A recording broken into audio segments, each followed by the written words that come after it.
بدائل الشقق السكنية لمستأجرين الإيجار القديم وفرصة جديدة من وزارة الإسكان الاجتماعي. الفيديو ده يا جماعة مهم جدا جدا جدا لمستأجرين الإيجار القديم، لأن الدولة بدأت فعلا تتحرك في اتجاه إيجاد بدائل سكنية محترمة بدل الشقق اللي مطلوب إخلاءها بعد 7 سنوات من دلوقتي. وده جزء من خطة الدولة لتنظيم العلاقة الإيجارية بطريقة عادلة للطرفين، وفي نفس الوقت اللي مش مستأجر إيجار قديم مواطن عادي يقدر يستفيد، لأن دي فرصة حقيقية للتملك أو السكن بنظام مناسب لدخلك. يعني لو أنت أعزب تقدر تستفيد، وهقول لك كل الشروط المطلوبة والأوراق وكل التفاصيل ومساحات الشقق وكل معلومة محتاج تعرفها عن المشروع ده. لو أنت أعزب تقدر تقدم، لو أنت متزوج تقدر تقدم.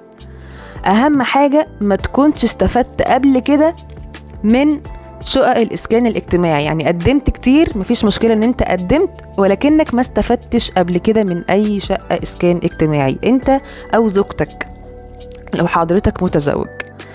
بس خلينا قبل ما نبدأ الأول أنا بعتذر لكم علشان عندي برد فصوتي متغير شوية، بس لأن المشروع ده تم طرحه في شهر 10 اللي فات، والتقديم لمدة 3 شهور بس. فأنا عايزة ألحق إن يعني يمكن أي حد يسمع الفيديو ده فيستفيد فيروح يقدم، علشان التقديم ليه وقت معين.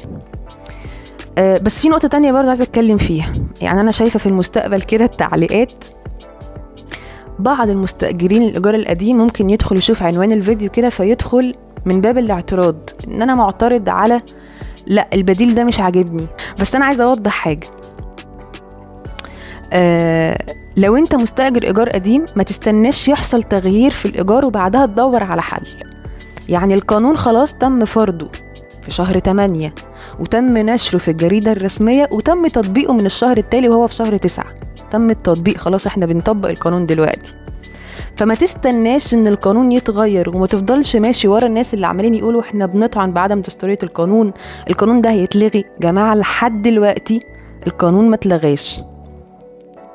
فلو انت ساكن في شقة إيجار قديم ومش عارف مصيرك، ابدأ قدم فورا، حتى لو مجرد ان انت بتحفظ مكان، لانك كده بتأمن نفسك وأسرتك ببدل قانوني سكني آمن.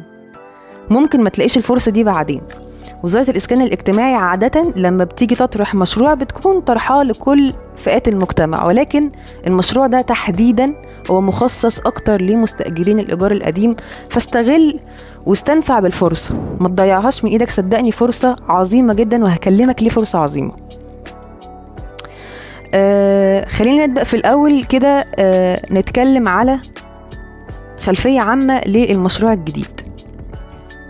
وزارة الإسكان الاجتماعي طرحت في شهر أكتوبر اللي فات في شهر 10 زي ما قلت لك شقق جديدة للسكن ضمن مبادرة السكن الاجتماعي المتوسط. التقديم مفتوح لمدة 3 شهور كاملة، وده معناه ان التقديم لحد دلوقتي لسه مستمر، الباب مفتوح لأي حد، خصوصا رقم 1 بقى الأولوية وهم مستأجرين الإيجار القديم. وهأكد تاني، أنا عارفة إن حضرتك لسه متضايق من القانون ولسه غضبان، وده حقك 100%، أنا عارفة ومدركة والله العظيم. بس برضو علشان الفيديو ده ممكن يكون طويل شوية لأن فيه تفاصيل كتير قوي عن الموضوع، عشان ما ضيعش وقتك. أنا مش جاية أدافع عن القانون أو جاية أبرره، لأن مش أنا اللي عملته. أنا هايدي معوض المحامية جاية أشرح لحضرتك بدائل قانونية لشقق الإيجار القديم.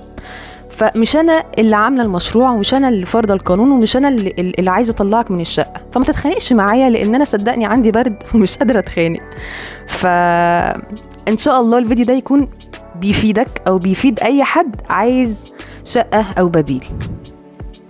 طيب احنا زي ما قلنا ان الدوله عملت المشروع ده هدفها الاساسي توفير سكن محترم بسعر مناسب لكل الفئات، سواء انت شاب لسه بيبدأ حياته او اسرة كانت ساكنة ايجار قديم وعايزة تستقر في شقة تمليك او ايجار تمليكي.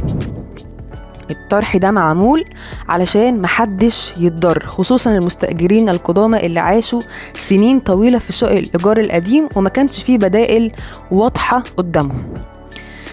والمشروع ده يا جماعة مدعم بقرار من رئيس الجمهورية رئيس عبد الفتاح السيسي بمبالغ خرافية، يعني 500,000 و600,000 و700,000 جنيه. تقول لي الدعم في الشقة ازاي؟ هل بيوزعوا علينا الفلوس يعني عشان نحس بالدعم؟ لا، بس الشقة اللي سعرها السوقي 750,000 جنيه يا جماعة هتدفع فيها وفقا للمشروع ده 250,000 جنيه بس. متخيل معايا؟ وهقولك هتدفعهم ازاي كمقدم، وبعد كده هتدفع قد ايه كجدية حجز، والاقساط هتكون قد ايه، ومش هتقل عن كام ومش هتزيد عن كام. كل ده هقولهولك دلوقتي. فالشقة اللي سعرها السوقي 750,000 جنيه هتدفع فيها لو قدمت في المشروع ده 250,000 جنيه. كده الدولة موفرة عليك تقريبا 500,000 جنيه. طب والشقة اللي سعرها 900,000 جنيه هتدفع فيها 300 أو 380,000 جنيه.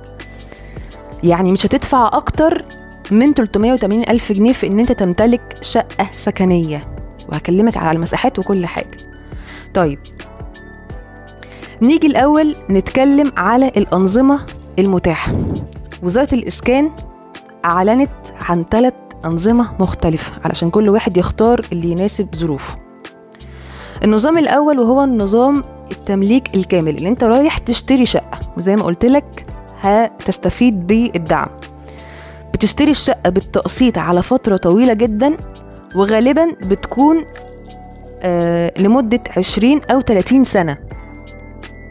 ده بيتم من خلال التمويل العقاري بنسبة فائدة منخفضة جدا، والدولة زي ما قلت لك بتدعم جزء من ثمن الوحدة. يعني انت هتشتري الشقة هتدفع مقدم، المقدم ده مقداره 25,000 جنيه مقدم للشقة. لما تيجي تقدم على الشقة هتدفع 25,000 جنيه. بعدين بيحصل اختيار عشوائي إلكتروني بحت، يعني مفيش تدخل بشري في الاختيارات. في القرعة لو تم اختيار حضرتك بتدفع 25,000 جنيه تاني، وبتبدأ ان انت تكمل الاقساط. الاقساط بقى من اول كام؟ من اول 650 جنيه لحد 1350 جنيه قسط شهري. مش هتدفع اكتر من 1350 جنيه قسط شهري، ممكن تدفع 650. طيب النظام التاني وهو نظام الإيجار التمليكي، ده معناه ان انت بتسكن في الشقة بنظام الإيجار كأنك مؤجر الشقة، ولكن بعد فترة معينة مثلا بعد 7 سنين أو بعد 10 سنين بيكون ليك الحق في ان انت تمتلك الشقة. امتى؟ بعد سداد القيمة المحددة. والنظام ده معمول مخصوص علشان اللي ما عندوش مقدرة ان هو يدفع مقدم كبير. طيب النظام الثالث وهو نظام التمويل العقاري.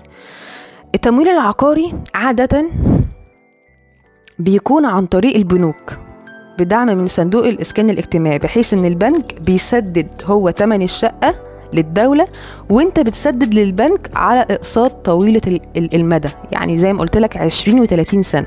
طب والفايدة بتكون قد ايه؟ 3 أو 4%. الفايدة بتكون 3 أو 4%، بشرط، وهكلمك دلوقتي حالا على الشروط، بشرط ان الدخل الشهري يكون في حدود معينة علشان تستفيد من الدعم. ليه؟ لأن وزارة الإسكان الاجتماعي عاملة الطرح ده مخصوص لمحدودي ومعدومي الدخل. طيب تعالى بقى ايه، احنا خدنا كده نبذة سريعة عن أنظمة التمويل وعلى أنظمة الشقق. تعالى نتكلم على الشروط. قبل أي حاجة لازم طبعا تكون مصري الجنسية. طيب سنك ما يقلش عن 21 سنة وما يزيدش عن 50 سنة. الشروط دي بالنسبة للناس المواطنين العاديين، مش لمستأجرين الإيجار القديم. مستأجر الإيجار القديم مفيش أي شرط غير بس إن حضرتك تكون مستأجر أصلي أو من ضمن الورثة اللي ممتد إليهم عقد الإيجار بصفة قانونية. يعني مثلا حضرتك كنت عايشة مع زوجك وهو المستأجر الأصلي وهو توفى، فحضرتك تقدري تقدمي في الطرح الجديد. او ان ابنة المستأجر الاصلي او ابن المستأجر الاصلي كانوا عايشين معاه قبل وفاته في العقار او في الشقة ومعاهم عقد الايجار، يقدروا يقدموا في الطرح الجديد. اي مستأجر مستفيد من عقد الايجار القديم يقدر ان هو يقدم في الطرح الجديد. ده بالنسبة لمستأجرين الايجار القديم. مفيش اي شروط غير ان انت بس تكون من ضمن الورثة اللي ممتد اليهم عقد الايجار. طيب نيجي ليه برضو للشروط العادية للناس المواطنين العاديين.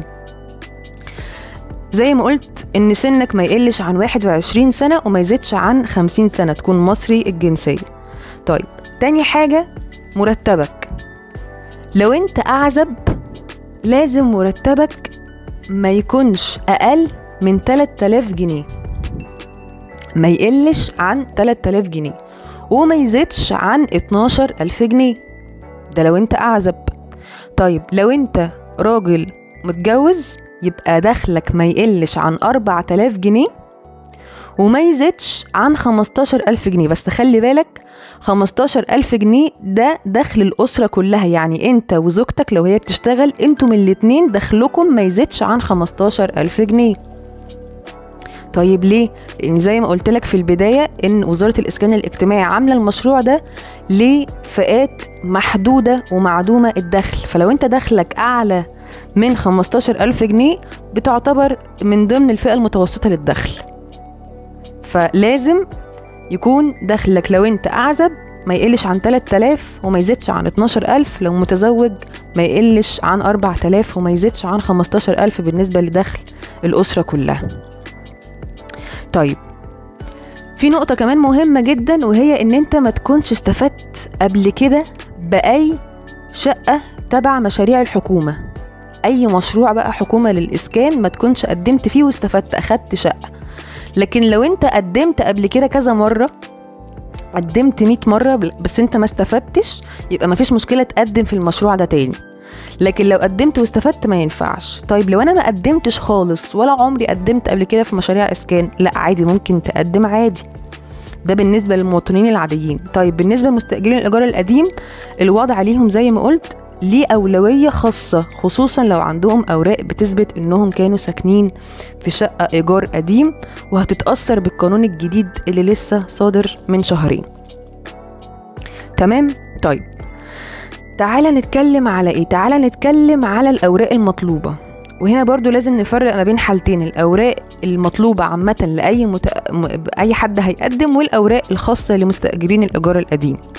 الاوراق المطلوبة عامة صورة بطاقتك طبعا تكون سارية، قسيمة الزواج او شهادة الميلاد لو انت عزب، ايصال مرافق كهرباء مية او غاز، شهادة دخل او مفردات مرتب، وإيصال سداد جدية الحجز اللي زي ما قلت لك هو 25000 جنيه اللي بتدفعهم كمقدم لجدية الحجز. طيب الأوراق الخاصة لمستأجرين الإيجار القديم، وده أهم جزء للناس اللي أنا أصلا موجهة ليهم الفيديو، هو عقد الإيجار القديم.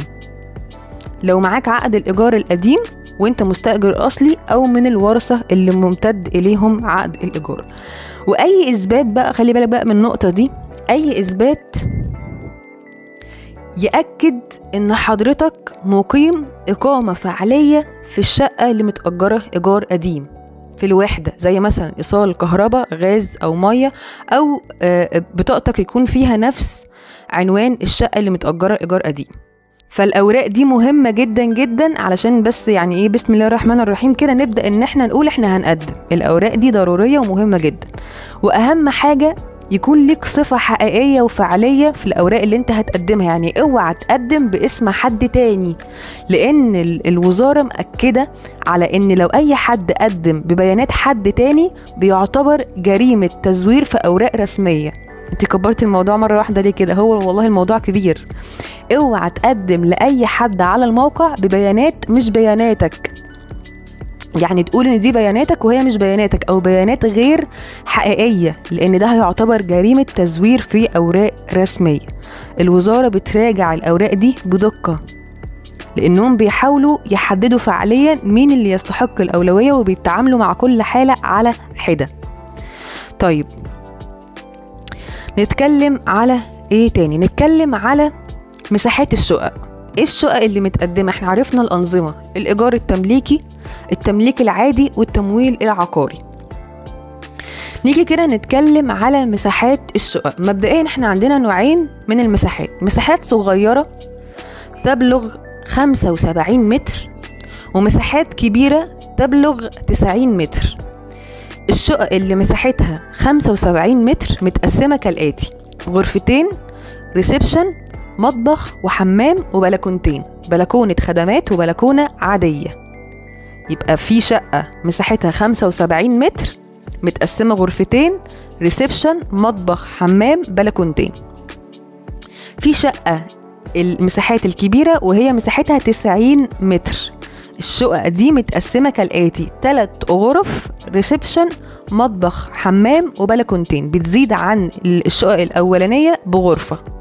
يبقى عندنا شقق 75 وعندنا شقق 90 متر. انت دي حاجة ترجع لك، تختار بقى المساحة دي او المساحة دي حاجة ترجع لك ولحالة وعدد افراد اسرتك، القرار ليك يعني. بس زي ما قلت لك الشقة يا جماعة اللي مساحتها 75 متر دي سعرها السوقي 750,000 جنيه، انت هتاخدها ب 250,000 جنيه.